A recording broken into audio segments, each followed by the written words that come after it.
বিপদত সহায় কৰিব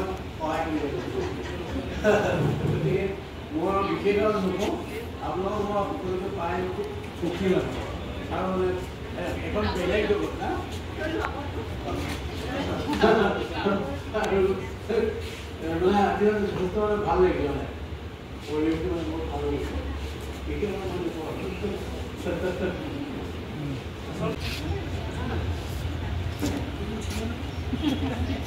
যোৱাবাৰ মেলেং চেতিয়াগাঁও নিবাসী বিশিষ্ট সমাজসেৱী ৰমেশ চেতিয়া বাইদেউ প্ৰদান কৰা হৈছে সমাজ হিতৈষী সন্মান 2025।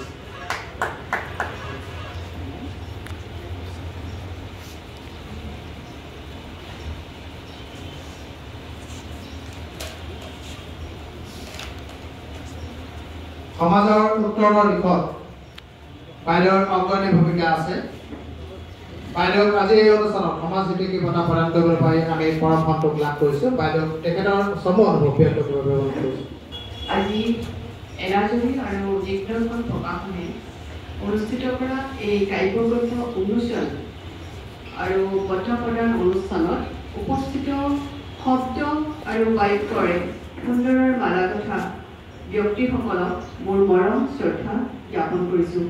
এই সুন্দৰ অনুষ্ঠানটি অনুষ্ঠিত কৰা আমাৰ এনাজৰী সাংস্কৃতিক গোষ্ঠীৰ আমাৰ পংকজ কুমাৰ ডাঙৰীয়াকো মই কৃতজ্ঞতা আৰু ধন্যবাদ জ্ঞাপন কৰিছোঁ। ইমান সুন্দৰ অনুষ্ঠান এটা আজি বহু বছৰ ধৰি সুন্দৰভাৱে পৰিচালিত কৰি আছে বুলি জানিব পাৰিছোঁ। আৰু এনাজৰী নাম সমাজৰ ক্ষেত্ৰত কাম কৰি থকা সদায় শুনি থাকোঁ। এনাজৰী ভাল ভাল কাম কৰি আছে। গতিকে আজি এনাজৰীৰ লগত সম্পৃক্ত হ'বলৈ পাই মই নিজকো ধন্যবাদ যাচিছোঁ। কাৰণ ইমান সুন্দৰ অনুষ্ঠানটোত আজি উপস্থিত থাকিবলৈ পাইছোঁ। আজি বাইদেউসকলে ইমান সুন্দৰ সুন্দৰ কবিতা কাব্যগ্ৰন্থ আজি উন্মোচন কৰিছে আৰু এগৰাকী বাইদেৱে তিনিখন গ্ৰন্থ উন্মোচন কৰিছে। গতিকে ইমান কৃতিত্ব আমাৰ মহিলাসকলৰ মাজত সোমাই আছে। এই কৃতিত্বসমূহ তেওঁলোকে প্ৰকাশ কৰিব পাৰিছে। ইমান ভাল লগা কথা যে মহিলাসকল কেৱল মাত্ৰ ঘৰতে সোমাই নাথাকি তেখেতসকলে তেখেতসকলৰ ব্যক্তিত্বৰ দ্বাৰা গ্ৰন্থৰ দ্বাৰা প্ৰকাশ কৰি উলিয়াইছে নাৰীৰ জীৱনক সমৃদ্ধ কৰি। এই সুন্দৰ সময়খিনি তেখেতসকলে সুন্দৰভাৱে প্ৰকাশ কৰিছে।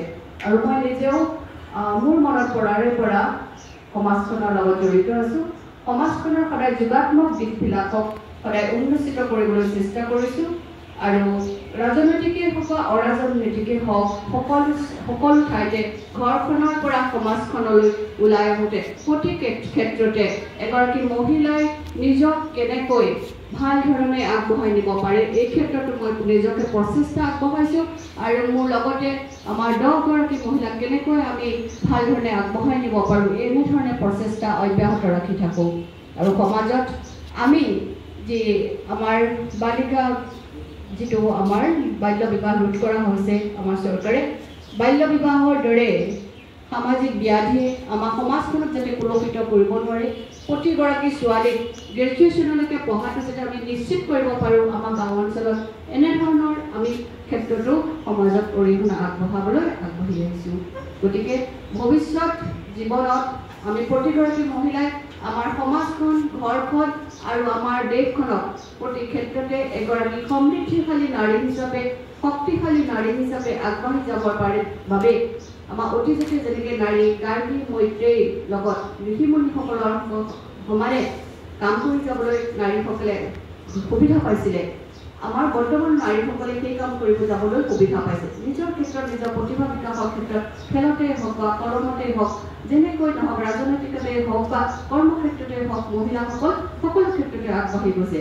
যদি মহিলাসকলে নিজস্ব প্ৰতিভাৰে সকলো দিশত উন্মোচিত হওক। আজি এই সুন্দৰ মুহূৰ্তটিত ইয়াত উপস্থিত থকা সকলোলৈকে মই মোৰ মৰম যাচিছোঁ। আমাৰ পংকজ কুমাৰ দাসকে ধৰি আমাৰ এনাজৰীৰ লগত জড়িত হৈ থকা প্ৰতিগৰাকী ব্যক্তিলৈ মোৰ মৰম শ্ৰদ্ধা যাচি আজি এই অনুষ্ঠানটোৰ পুনৰ উত্তৰ কামনা কৰি মোৰ বক্তব্যৰ সামৰণি মাৰিছোঁ। ধন্যবাদ। তাৰ পাছত টুকুৰাবোৰ না আকাশৰ আছিল না পৃথিৱীৰ, শূন্যতাত জানো ঠিকনা থাকে। পৃথিৱীজুৰি মানুহৰ সমদল, ভিৰত ছটফটোৱা মানুহৰ নিসংগতাটো থাকে এখন অস্থিৰ পৃথিৱী।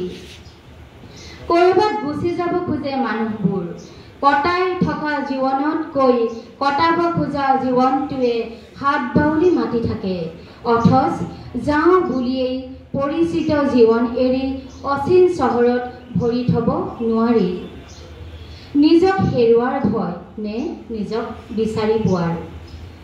সকলো থাকে আমাৰ, কেতিয়াবা কিবা এটা নথকাই সকলো থকাৰ অস্তিত্ব শূন্য কৰি দিয়ে। কথাবোৰ আচলতে আওপকীয়া। বাট পোনাই লৈ যাব লাগে আমি এংগষ্ট। বেছি সুখত মানুহ সুখী হ'ব নোৱাৰে। প্ৰাপ্তিটো অপ্ৰাপ্তিৰ অস্তিত্বই অগাদেৱা কৰে। সুখৰ যাত্ৰা এটাৰ আৰম্ভণিতে এটা দুৰ্ঘটনাৰ ছাই চুই যায়হি। এংগষ্ট মানুহবোৰে ক্ৰমশ পাহৰি পেলাইছে পোহৰৰ সৃষ্টি আন্ধাৰ নাখিবৰ বাবে, প্ৰেমৰ সৃষ্টি ঘৃণাক প্ৰদানত কৰিবৰ বাবে। মানুহবোৰে হুমুনিয়াহ কাহি কাহি এংগষ্টক কয়, তুমিয়েই কেৱল সঁচা, বাকী সকলোবোৰ মায়া মোহ। ধন্যবাদ। বহুত বেছি বছৰ হোৱা নাই চাগে তেখেতৰ দ্বাৰা প্ৰকাশিত দিগদৰ্শন প্ৰকাশনৰ প্ৰকাশিত অনন্য আলোচনীখনৰ মই 4 মাহমান হৈছে সম্পাদকৰ দায়িত্ব গ্ৰহণ কৰিছোঁ। তাৰ পাছত তেখেতৰ কথামতে মই বিধত বেলি ৰং গল্পপুথিখন তেখেতৰ দিগদৰ্শন প্ৰকাশনৰ পৰা প্ৰকাশৰ বাবে দিলোঁ। আৰু আজি ইয়াত উপস্থিত হৈ আপোনালোকৰ ভাষণৰ পৰা জানিব পাৰিছোঁ যে পংকজ কুমাৰ দাস এজন ব্যক্তিত্বশীল ব্যক্তি। তেখেতক ভাল পোৱা বহুত মানুহ আছে। যিহেতু আমি দূৰত থাকোঁ, গতিকে তেখেতৰ ব্যক্তিত্বৰ বিষয়ে ইমান বেছি আমাৰ জ্ঞান নাছিলে। গতিকে তেখেতক আমি কৃতজ্ঞতাবোধ তেখেতক ব্যক্ত কৰিছোঁ। তেখেতে কিতাপখন প্ৰকাশ কৰিলে, মাৰ কিতাপ প্ৰকাশ কৰি উলিয়ালে। আজি অনুষ্ঠানলৈ আহি নিমন্ত্ৰণ কৰি আনি আমাক যি সন্মান যাচিলে তাৰ কাৰণে আমি তেখেতৰ ওচৰত কৃতজ্ঞ হৈ ৰ'ম। আৰু তেখেতৰ বাবে মই এখন হঠাতে আহিবলৈ ওলালোঁ। মই পৰহি ৰাতি ডিচিশ্যন হ'ল হঠাতে যে ময়ো যাম মাহঁতৰ লগত। গতিকে মই তেখেতক গডৰেজৰ যিখন গামোচা মানে এতিয়ালৈকে ব্যৱহাৰ নকৰাকৈ থৈ দিছিলোঁ ধুনীয়াকৈ, ভাল গামোচা এখন সেইটো তেখেতক সেইখন মই এতিয়া পিন্ধাম বুলি ভাবিছোঁ। তেখেতক সন্মান আৰু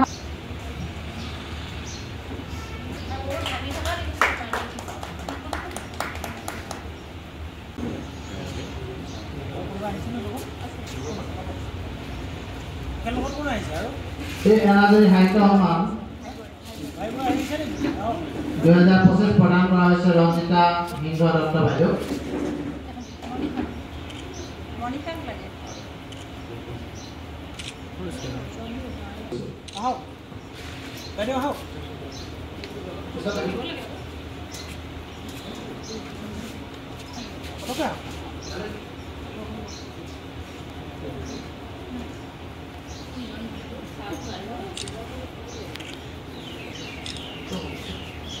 জড়িত হওঁ এগৰাকী ব্যক্তি।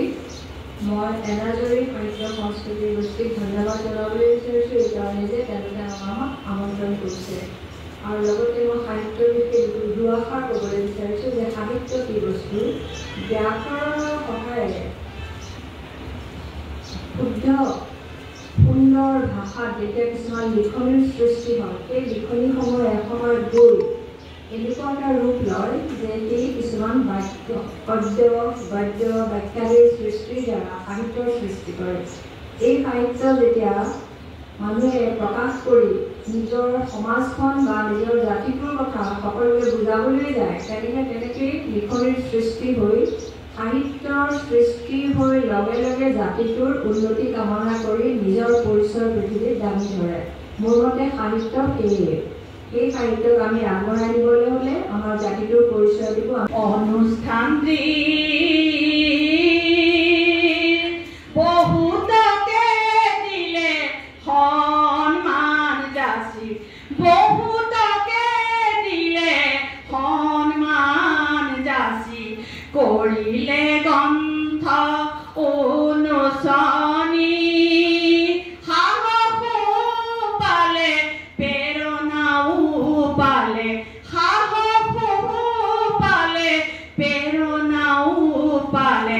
মুখে মুখে আজি আশীৰ্বাদ যাচিলে, মুখে মুখে আজি আশীৰ্বাদ যাচিলে, উদুলি মধুৰ বুলি আজি এই থলি। ধন্যবাদ। নাম আছে বাইদেউৰ পুনৰবাৰ আমি সুস্বাস্থ্য আৰু দীৰ্ঘায়ু জীৱন কামনা কৰিছোঁ। ইয়াৰ পাছতে আমি মঞ্চলৈ আমন্ত্ৰণ জনাইছোঁ ৰমি কলিতা দত্ত বাইদেউ। ডিব্ৰুগড় কেন্দ্ৰগুৰিৰ পৰা আহি উপস্থিত হোৱা ৰমি কলিতা দত্ত বাইদেউক এটি কবিতা পাঠ কৰিবৰ বাবে অনুৰোধ জনাইছোঁ। আগুৱাই যাবলৈ আজি যি প্ৰেৰণা দিলে তাৰ বাবে আমি পংকজ ডাঙৰীয়াক ধন্যবাদ জ্ঞাপন কৰিছোঁ। আজি মই তেখেতৰ অনুৰোধমৰ্মে এটি কবিতা পাঠ কৰিবলৈ লৈছোঁ। বৰ দীঘলীয়া নহয়, সৰু অকণমানি চুটি কবিতা আপোনালোকৰ আগত পাঠ কৰি শুনাম।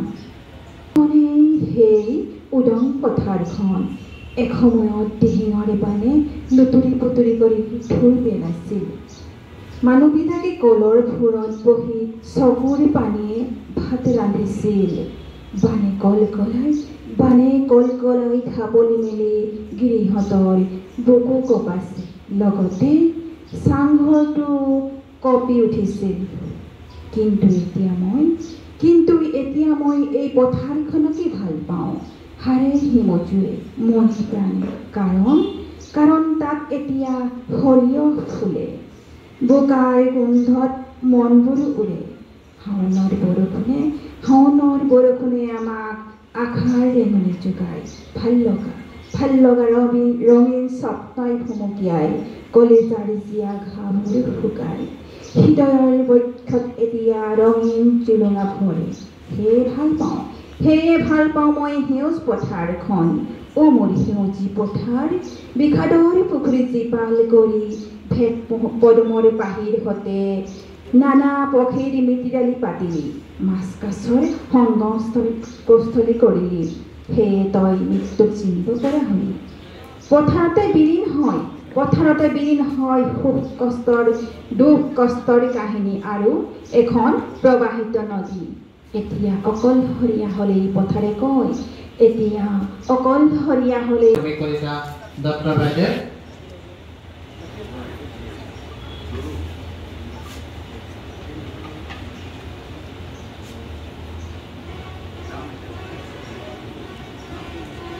বাইদেউ মানপত্ৰ জাতি স্মাৰকৰে আদৰ্শ নাৰী বঁটা 2025 প্ৰদান কৰা হৈছে ৰমি কলিতা দত্ত বাইদেউ।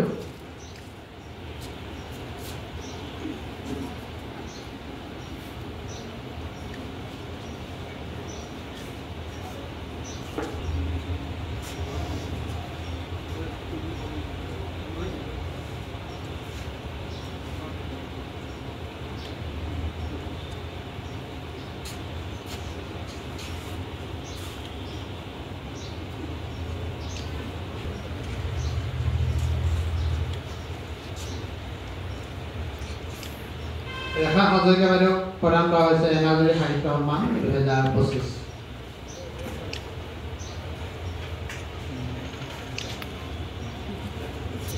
আমি বাইদেউৰ সুস্বাস্থ্য আৰু দীৰ্ঘায়ু জীৱন কামনা কৰিছোঁ।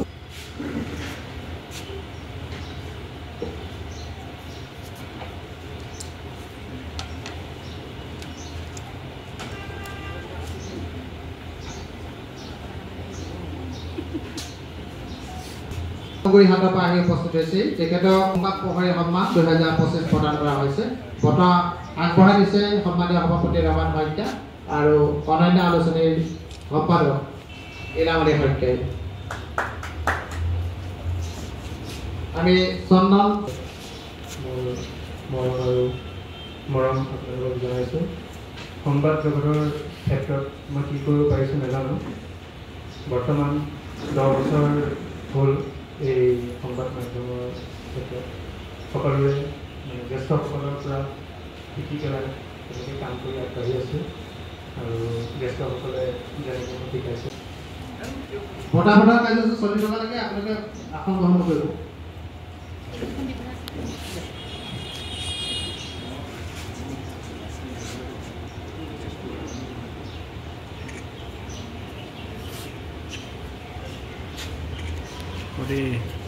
এই বিশিষ্ট কবি মনিকা বৰা সিংহ বাইদেৱে কাব্য প্ৰেৰণা বঁটা 2025 গ্ৰহণ কৰিছে।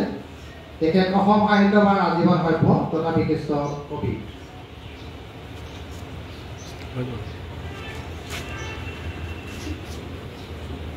পঢ়ি আহিছোঁ। নাচিনক আমি আজি অনুষ্ঠানতে এনাজৰী সাহিত্য সংস্কৃতি গোষ্ঠীয়ে প্ৰদান কৰিছে নতুন প্ৰজন্মৰ কণ্ঠস্বৰ বঁটা 2025।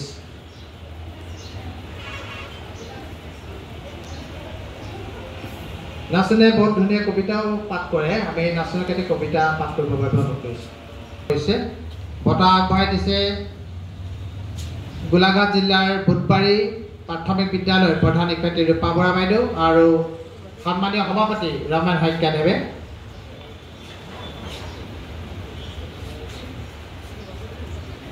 লেখিকা ইলামণি শইকীয়া। বন্ধু আছা যদিও তুমি আজি মোৰ পৰা বহুত দূৰত, তথাপিতো কওঁ শুনা মোৰ মনৰ বতৰা। মোৰ জন্ম হৈছিল একোৰা জুইৰ মাজত, যিকোৰা জুইত পুৰি ছাই হৈ গৈছিল মোৰ শৈশৱৰ আশা আকাংক্ষাবোৰ। জনাইছোঁ আৰু বিশেষ কৰি পংকজ দাস তেওঁ দীৰ্ঘায়ু হওক আৰু এই অনুষ্ঠানটোৰ দীৰ্ঘায়ু হওক বুলি কৈ মোৰ শ্ৰী ভগৱান ইয়াতে গ'লে ধন্যবাদ গ্ৰহণ কৰি মই বৰ নথৈ আনন্দিত আৰু সুখী হৈছোঁ।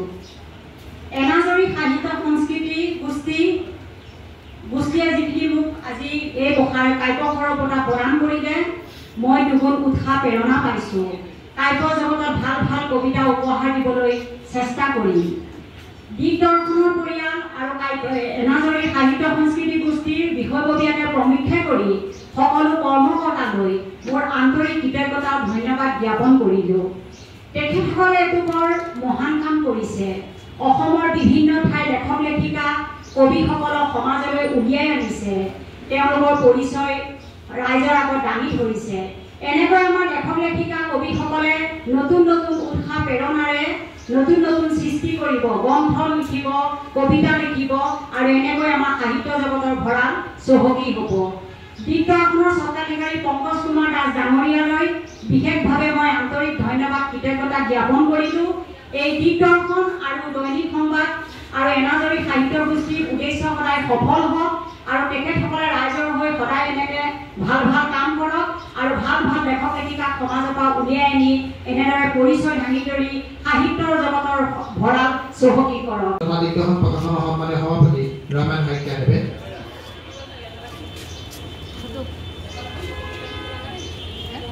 আমি উন্মোচনৰ লগে লগে সকলোকে উভলি দিবৰ বাবে অনুৰোধ কৰিছোঁ।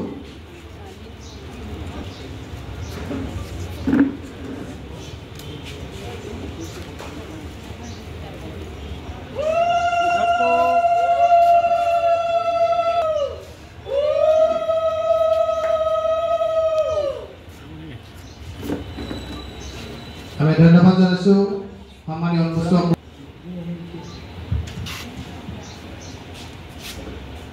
আমাৰ পশ্চিম যোৰহাটৰে বোৱাৰী হ'ব সম্বন্ধত জীয়ৰী হিচাপে কালুগৰ কবি ইলামণি শইকীয়াৰ সংহত হাত। তেওঁ কবিতাসমূহে যেনেকৈ আৱেগ আৰু চিন্তাৰ ভৰৰ সৈতে সমভাৱে গতি কৰে বা গতিৰ প্ৰয়াস, ঠিক তেনেদৰে গল্পসমূহতো এটা আৱেগ নিযুত ৰূপত যেন মৰ্মবাণী হৈ সোমাই থাকে। উপযুক্ত চিন্তা বিদ্যমান বেলিৰ ৰঙৰ দৰেই। গতিকে এই গ্ৰন্থখন আমি আনুষ্ঠানিকভাৱে উন্মোচন কৰিছোঁ। আপোনালোকে পঢ়িব। এজন সন্তান জন্ম হোৱা যেনেকুৱা লেখকৰ কাৰণে এখন গ্ৰন্থ প্ৰকাশ পোৱাটো তেনেদৰেই। তেওঁ দুটা ল'ৰা আছে, গতিকে এই তৃতীয়টো ল'ৰা আজি জন্ম হৈছে বুলি আমি ক'ব। সন্মুখত বোৱাৰীৰ গ্ৰন্থ উন্মোচন হৈছে। মানে প্ৰকৃত সৃষ্টি কৰিব নোৱাৰে, সাহিত্য সৃষ্টি কৰিব লাগিব। বোৱাৰী হিচাপে গুৱাহাটীৰ বেলতলাৰ এতিয়া বাসিন্দা, গতিকে আমি আশা কৰিম এখন আনুষ্ঠানিকভাৱে উন্মোচন কৰি শান্তিময় হয়, সমাজখনো তেনেকৈ শান্তিময় হওক, এই গল্পবিলাকে উন্মোচন। নমস্কাৰ। আজি ভগীসকল, আজি এটা বিশেষ দিন এইবাবেই কৈছোঁ যে তৃতীয় গ্ৰন্থ, আগতে মোৰ দুখন কবিতা পুথি প্ৰকাশ হৈ ওলাইছে। এখন প্ৰথম মোৰ গল্পপুথি বিধুৰ বেলি ৰং আনুষ্ঠানিকভাৱে উন্মোচন হৈ গ'ল। শব্দৰ সৈতে খেলা কৰা ব্যক্তিৰ বা নাৰী যিয়ে নহওক, তেওঁলোকৰ বাবে হয়তো এটা সন্তান জন্ম দিয়াৰ সেয়ে কৈছোঁ যে এইবিলাক অপাৰ্থিৱ সুখ, যিবিলাক সুখ আমি পাৰ্থিৱ বস্তুৰে নাপাওঁ, সেই অপাৰ্থিৱ সুখ আমি শব্দৰ জৰিয়তে পাইছোঁ এই শব্দ সাধনাৰ জগতখনলৈ আৰু এটা খোজ আগবঢ়াই দিয়াত দিগদৰ্শন প্ৰকাশনা চৰকাৰী পংকজ কুমাৰ দাসে সহায়ৰ হাত আগবঢ়োৱাৰ বাবে তেখেতক অজস্ৰ প্ৰণিপাত জনাইছোঁ। মই জীৱনৰ ঢৌ গল্প আৰু কবিতাৰ একত্ৰ সংকলন সপোনময় জীৱনৰ ঢৌ লেখিকাৰ জীৱনৰ এইখন প্ৰথমখন প্ৰকাশিত গ্ৰন্থ। আমি বাইদেউৰ সাহিত্যিক কৰিছোঁ।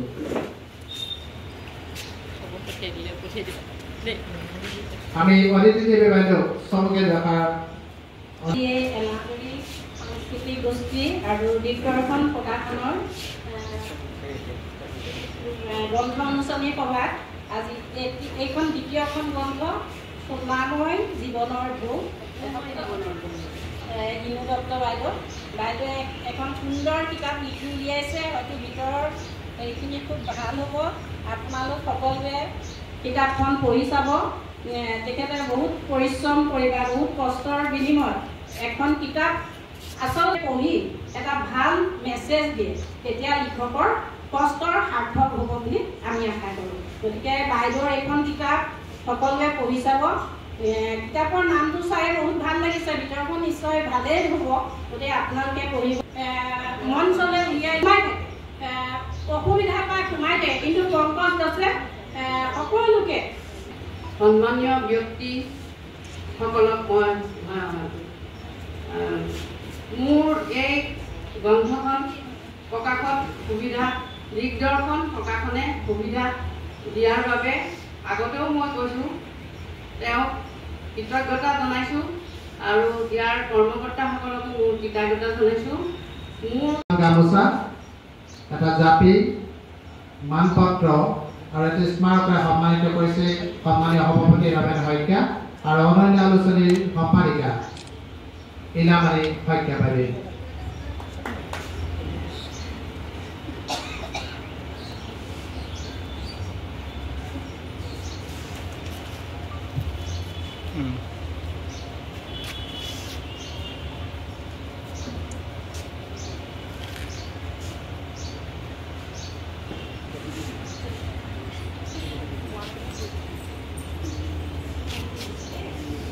পূৰবী হাজৰিকা বাইদেৱে গ্ৰহণ কৰিছে সমাজ হিতৈষী সন্মান 2025।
আজি সাংস্কৃতিক গোষ্ঠী এনাজৰী আৰু দিগদৰ্শনৰ সৌজন্যত যি বঁটা প্ৰদান আৰু গ্ৰন্থ অনুষ্ঠান হৈছে, ইয়াতে মোক এটা বঁটা প্ৰদান কৰিছে। তেওঁলোকে আশীৰ্বাদ কৰিছে সমাজৰ হকে সদায় কাম কৰি যাবলৈ।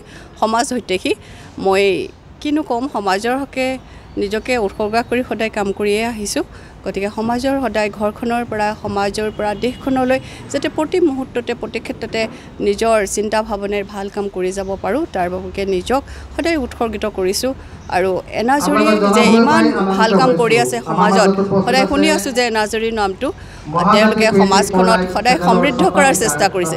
এই চেষ্টাক আমি উত্তৰ কামনা কৰিছোঁ, কাৰণ এনাজৰীৰ দৰে সংস্থাবিলাকে যেতিয়া সমাজৰ ভাল ব্যক্তিসকলক কৃতিত্ব দিয়ে তেওঁলোকে কাম কৰিবলৈ অনুপ্ৰেৰণা পায়। গতিকে আজি ইয়াত কেইবাখনো গ্ৰন্থ উন্মোচন হৈছে। সাহিত্য আৰু শব্দৰ যি সুন্দৰ সাধনা কৰি মহিলাসকল আগবাঢ়ি গৈছে, মই তেখেতসকলকো মই শুভেচ্ছা জ্ঞাপন কৰিছোঁ।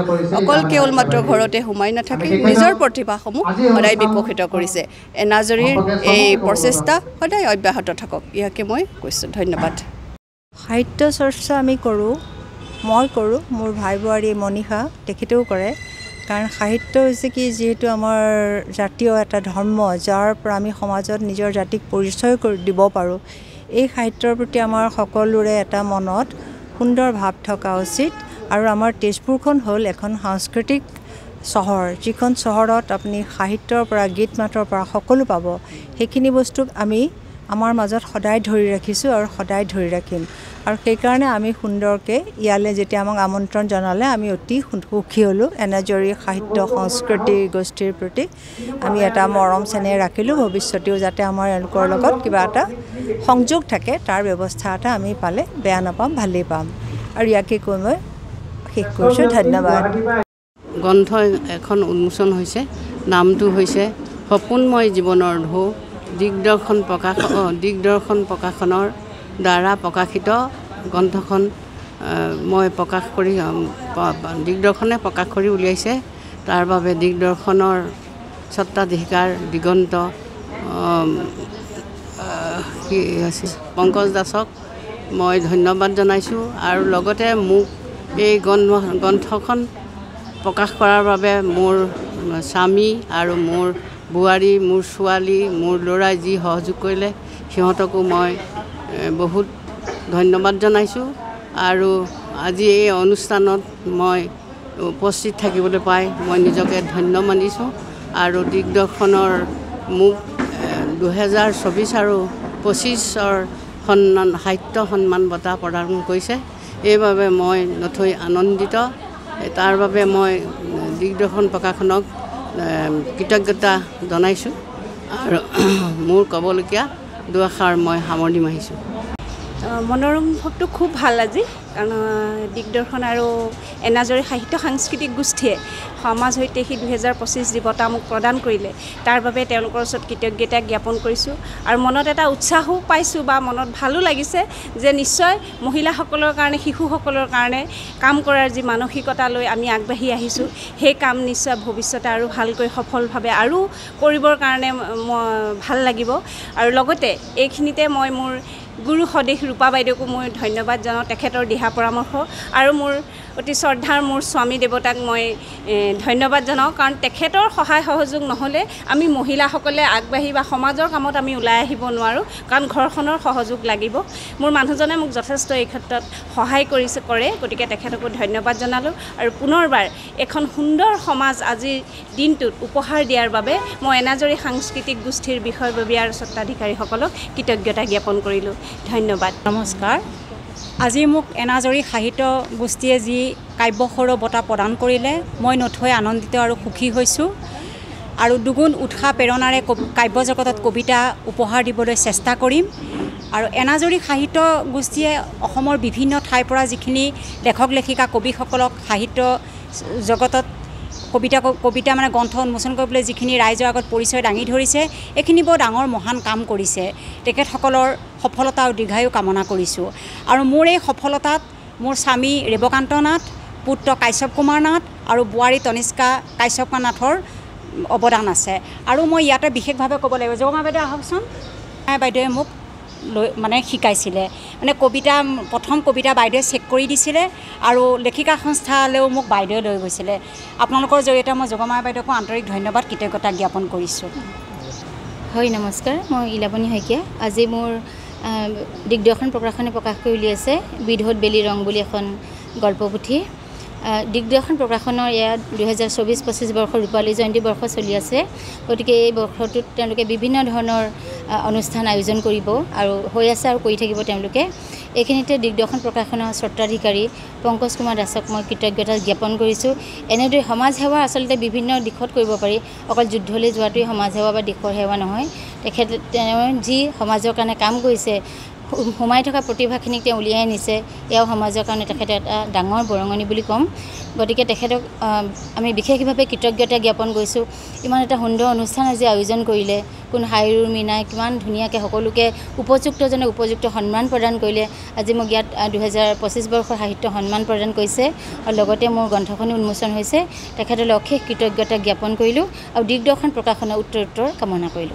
আজি মানে যিটো অনুভৱ হৈছে বহুতেই ভাল লাগিছে। সঁচাকৈ এনেকুৱা এখন মঞ্চ মানে পাম বুলি ভবা নাছিলোঁ। আজিৰ দিনটো মোৰ বাবে একেবাৰে মানে বহুত ভাল দিন আৰু আজি পংকজ ডাঙৰীয়ালৈ মোৰ ফালৰ পৰা বহুত বহুত ধন্যবাদ। ইয়াকে কৈ মোৰ বক্তব্য সামৰণি মাৰিছোঁ। নমস্কাৰ জনাইছোঁ। আজি এই সুন্দৰ মঞ্চখনত আমাক যি সন্মান দিলে, আদৰ্শ নাৰী হিচাপে যি স্বীকৃতি দিলে, তাৰ বাবে অতি আনন্দিত হৈছোঁ। আৰু অৱশেষত আমি এই এনাজৰী গোষ্ঠীৰ সকলোকে বিষয়ববীয়াসকলক ধন্যবাদ জ্ঞাপন কৰিব খুজিছোঁ আৰু তেওঁলোকৰ এই পদক্ষেপ যাতে আগলৈও চলাই থাকে তাৰ বাবে আমি সদায় আগ্ৰহী হৈ আছোঁ। সকলোকে ধন্যবাদ জ্ঞাপন কৰিলোঁ আৰু লগতে এই দিগদৰ্শন অনুষ্ঠানটোৰ স্বত্বাধিকাৰলৈ আমি শ্ৰদ্ধা নিবেদিছোঁ। এইটো কাৰণেই তেখেতসকলে ঘপককৈ কিবা এটা বস্তু দি দিয়া নাই, চুকে কোণে প্ৰত্যেকটো বস্তু তৃণমূল পৰ্যায়ৰ পৰা উচ্চমূল পৰ্যায়লৈকে অনুসন্ধান কৰি যি বস্তু আগবঢ়াইছে তেখেতলৈ আমি ধন্যবাদ জ্ঞাপন কৰিছোঁ আৰু তেখেতসকলৰ এই অনুষ্ঠানটোৰ ভৱিষ্যত উজ্জ্বল কামনা কৰি ইমান